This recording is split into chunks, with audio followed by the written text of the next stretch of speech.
Well, why don't we greet one another this morning? I know we have some news that is not very helpful, in terms of what's happening in our community when we have those we know falling sick or, erring in health. But we can still rejoice, in the Lord. As Elaine says, God answers prayer. We can trust that the Lord will come through for James, will come through, for Connie. Whatever it is, God is in control, that they will experience that peace of God. Let's greet one another. Greet somebody. At least greet 3 people, not less. 3 people, kiss them, hug them, whatever you do. Tell them they look younger than the last time, all right?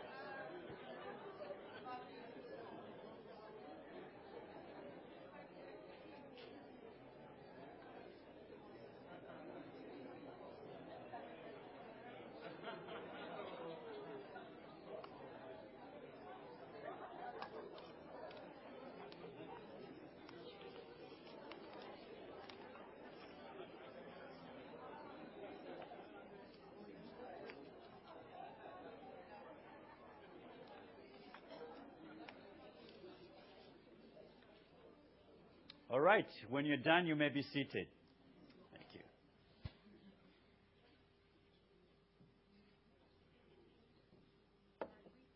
Yeah, you can greet me. Yeah. Hi, Mel. How are you doing?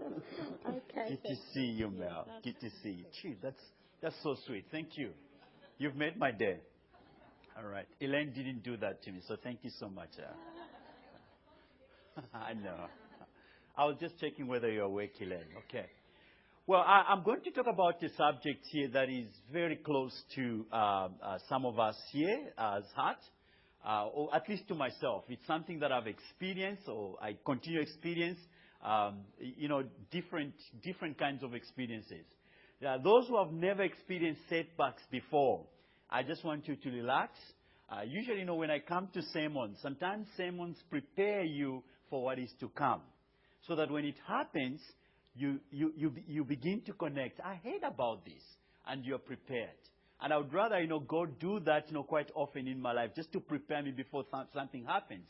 But life doesn't work that way. In most cases, it hits you, and then you hear about it, later on. Say, but God, why didn't you tell me, before this? That's exactly what life is. So if you have never had some setbacks, in your life, just relax. That's fine.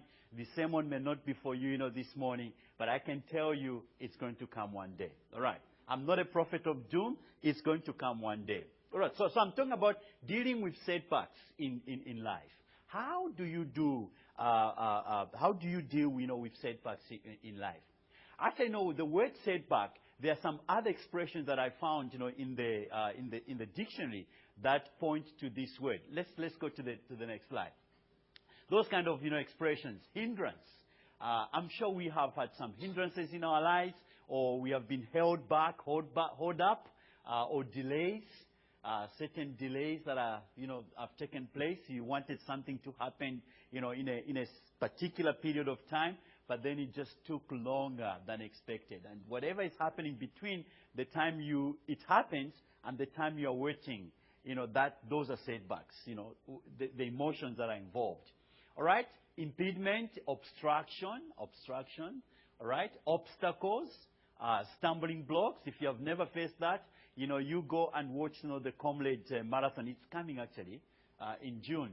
And you see, some setbacks there. People who had some dreams, all of a sudden, they have, what do they call it? Sort of like, a tight muscle, and they can't run, anymore. Those things, can really bring you backward. So the question I'm asking you this morning is, what happened when you faced a setback in your life? How did you react? I think that's the question that I'm asking. What happened? What happened? Or what is happening? Maybe some of you are already facing some setbacks, as I'm saying at the moment. What is happening in your life? How are you reacting to that? I want to show you a couple of pictures here. Some of these pictures are quite frightening. Did you act that way? Sometimes, setbacks can put you in that kind of emotion. Really? Is it really happening? Eyeball, all right? There you are. Let's just take a moment on this. Look at this. What's happening there? What's happening there? It's a lemon in what? In denial. The lemon is saying, I'm not bitter. Does that change the fact that the lemon is bitter? It doesn't, right? The lemon is still bitter. The lemon can scream, 1,000 million times, but the lemon is bitter unless you make a lemonade, out of it. All right. So sometimes some setbacks, makes us feel we want to die. All right. Yeah. Yeah. You find that at the beach, you just hide your heart. Yeah. That's quite. Sometimes setbacks, can put you in that kind of, situation. How about that? Just pause on that picture. Yeah. It's quite frightening. Sometimes with a smile on our face, but inside it looks like that. All right. Don't look around. Look at me, in case somebody, thinks you're looking at them. Okay? Another picture.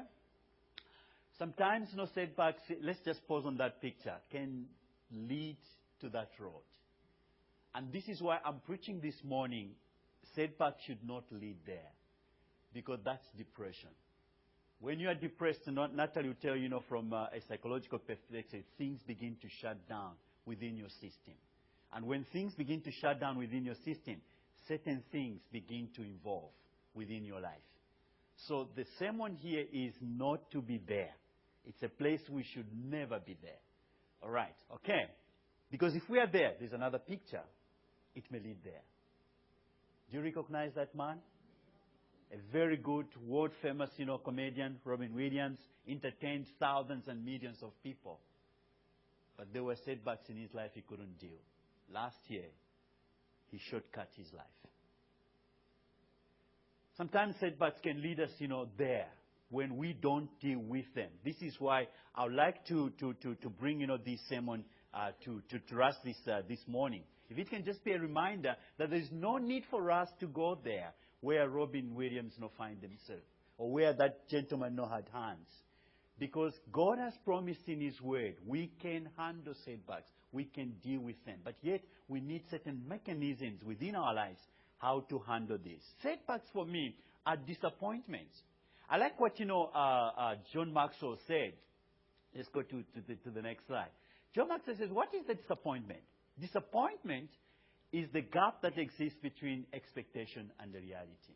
Let's just pause on that one. Disappointments are gaps that exist between what you're expecting and what really comes to be real. That gap in between, those are disappointments. If you are expecting something, something else happens differently. You're working on something, you're working so hard, you've committed yourself so hard, all of a sudden the outcome is completely opposite to what you expected. You've committed yourself to some relationship, but what comes out of that relationship, it's very destroying, it's very painful, it's very harmful. Those are disappointments. You've had some dreams in your life. You have had some vision. You've had some targets and some purpose and some goals that you were pursuing in your life. Yet, on the way, the outcome are completely different. Those can be disappointments. And for me, disappointments are setbacks in life. They're setbacks. But the thing is that you cannot dwell and build the house around disappointment. This is the mistake that many of us make. That when we are disappointed, we tend to stay there. We tend to take longer there. We tend to build a tent there and begin, to call a party of those who can feel with us and join, in the house of disappointment. Why are you looking at me like that? Now you're frightening me. All right, okay. I was just checking. That's what happens in life. That, you begin to build around your life, around what is happening. But I have news for you this morning. That you don't need to. You need to move on. You need to move on. You need to use whatever is happening around your life for the purpose of reaching you where your destination is. So, setbacks or disappointments are that gap that exists between expectation and the reality. And we need to deal with it. And unfortunately, we cannot avoid certain setbacks. Some setbacks will come in life. They will come at a time when we least expect them. They will hit us at a time when we least expect them. That's why they are setbacks. They take you backwards. See, they are a hindrance in progress. They stand in the way. They are obstruction. We've read the Emma story, and I want to go to that story. It's a very beautiful story of two men. Actually, just last week we were remembering the resurrection of Christ. That's why I specifically chose this scripture today, because the resurrection experience, the Easter experience, is still fresh, in our minds. these two gentlemen, on the day that Jesus arose from the dead, they were busy walking to Emmaus, their heads not down, discussing the things that happened in Jerusalem. Very discouraged. They had some setbacks in their lives because they expected that this Messiah will become a political Messiah, will become a liberator, liberating Israel or the Jews from the Roman. They were looking forward for somebody who can take them out of that slavery in which, the Romans had put them in. And Jesus was that typical Messiah. Because, they read the prophets, they read, the Torah, the Old Testament, the 5 books, of Moses. And all these were pointing to a particular time in history when a Messiah will rise in Jerusalem.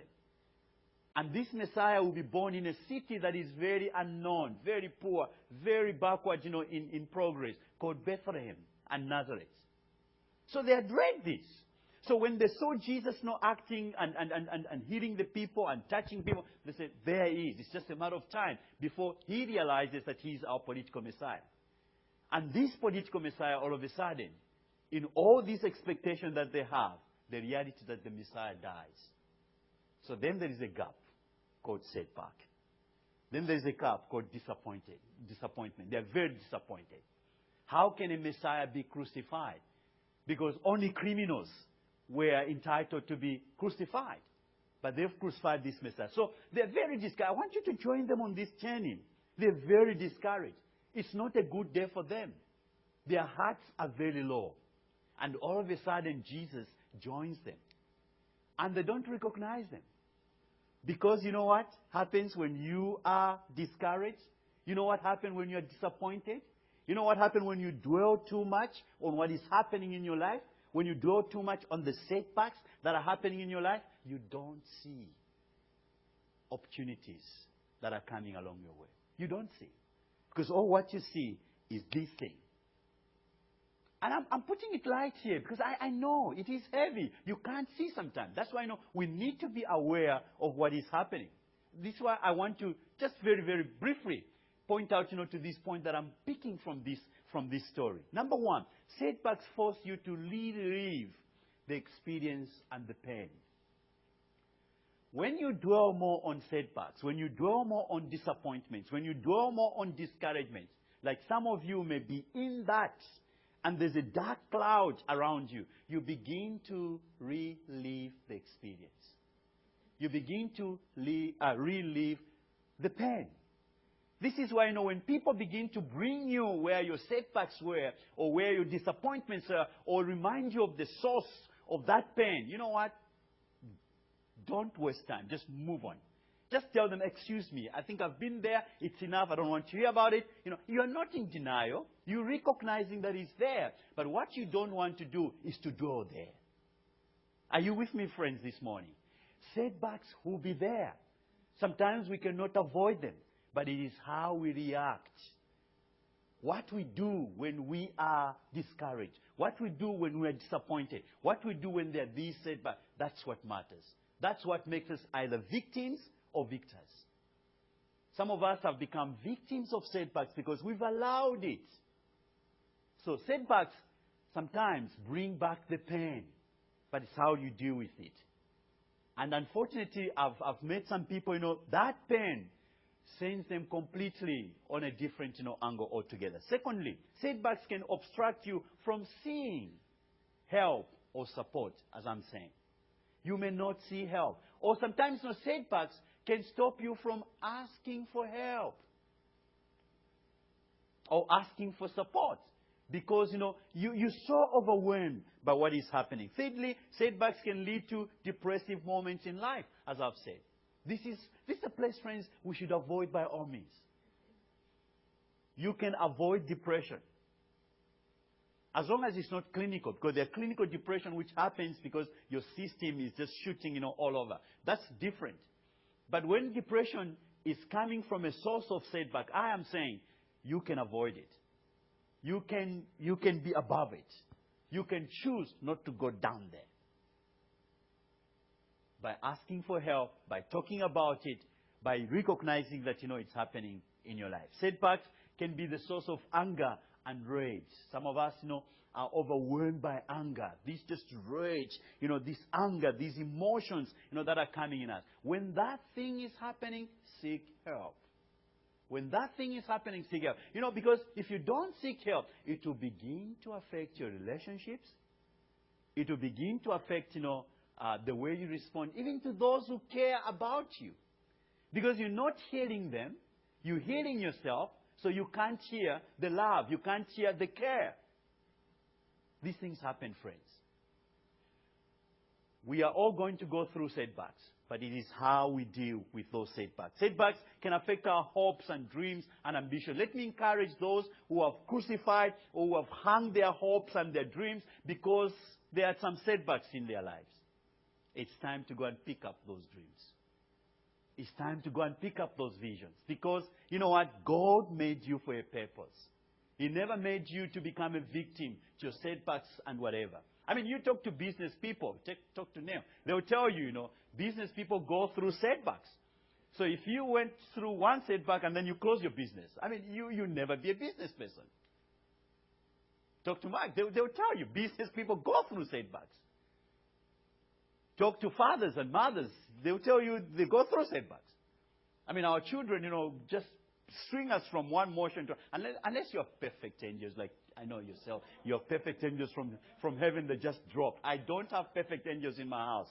Come to my house, you see two boys who are normal human beings. There are so many setbacks those boys bringing our way.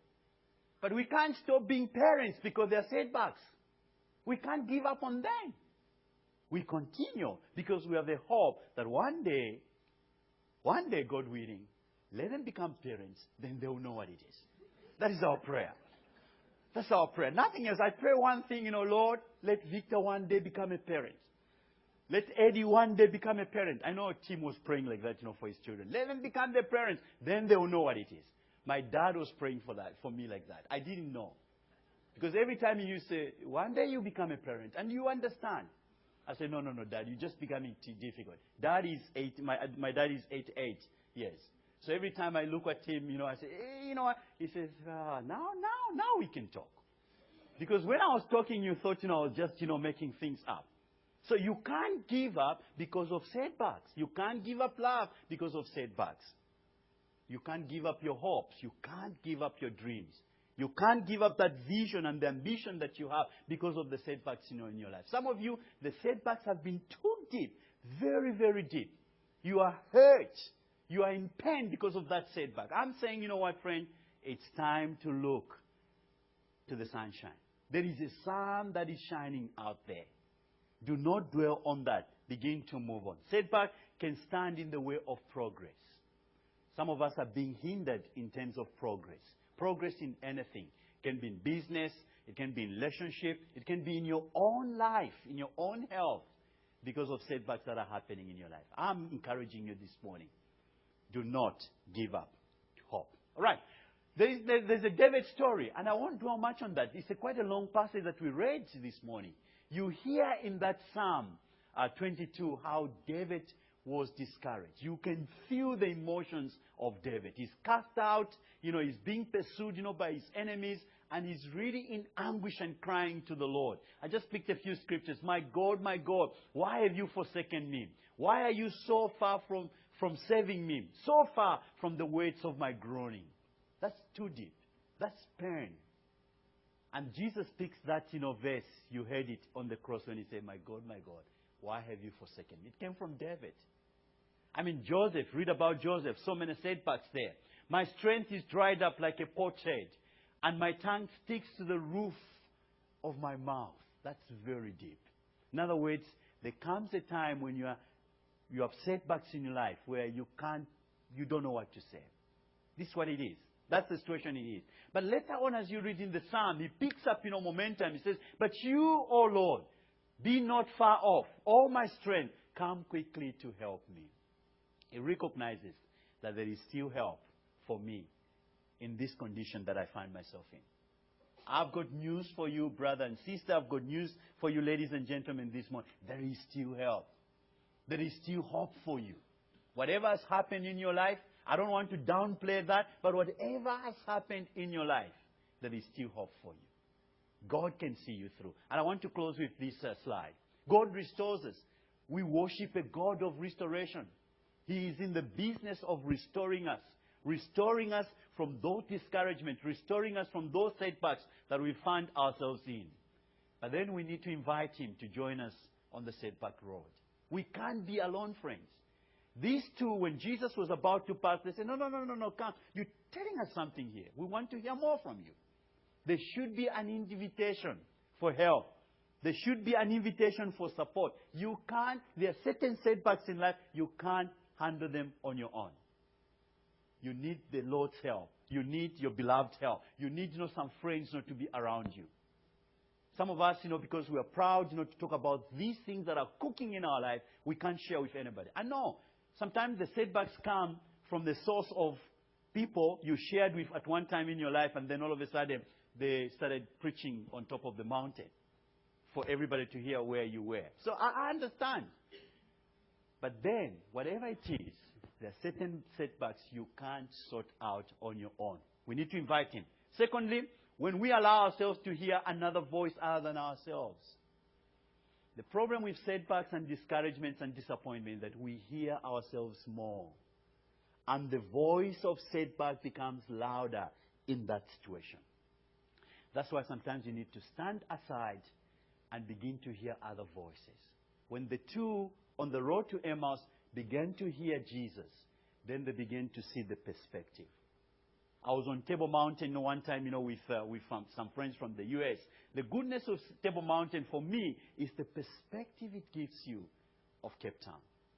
When you're driving in Cape Town, you can be very discouraged with all this traffic, whatever. In the inner city, you can't see there are all these skyscrapers, whatever. But when you go on Table Mountain, you see the perspective. You see the beautiful view. That's what happens, friend, when we take ourselves out of that situation. We begin to hear a new voice, a voice of hope, a voice of encouragement. When we act quickly on what is positive and move on. Friends, let me tell you, I may be talking to somebody this morning. It's time to move on. You can't dwell another day on that thing. It's time to move on. That's where your healing is. That's where your deliverance is. That's where your restoration is. It's time to move on. It's time to let go. Are you with me this morning?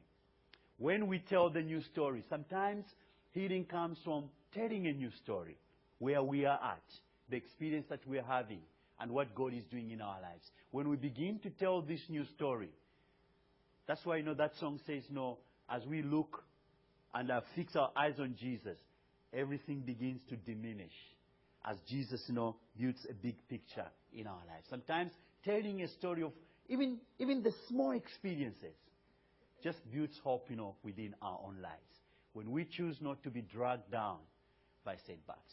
What is your choice this morning? Are you one who has chosen to be dragged further and further deep down by the setbacks that you've had in your life? Are you one who is so discouraged that you can't attempt something new because of setbacks that happened in your life? Are you one who is afraid of being close in a relationship because you've been hurt before and the hurt has been very deep? You know what?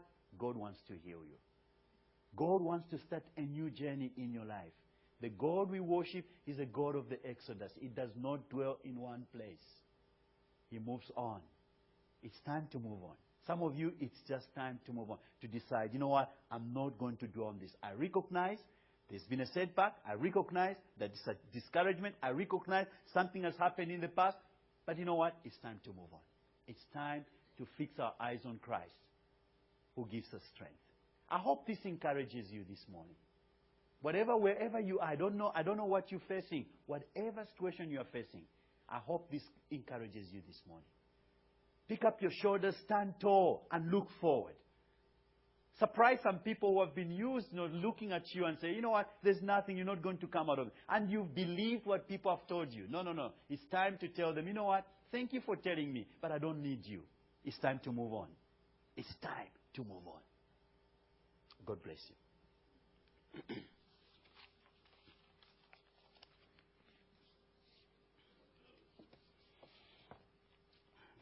All right, Cameron, you can come there. We'll sing as Elaine has prayed an intercession prayer. I think we'll collect our offering. Then, as I close, I'll close together with the intercession. All right, I'll do it right at the end. We give to the Lord to support the work of the church because that's part of worship for us. So when we give, we're giving unto the Lord out of many things that He's blessed us with. Okay? God bless you.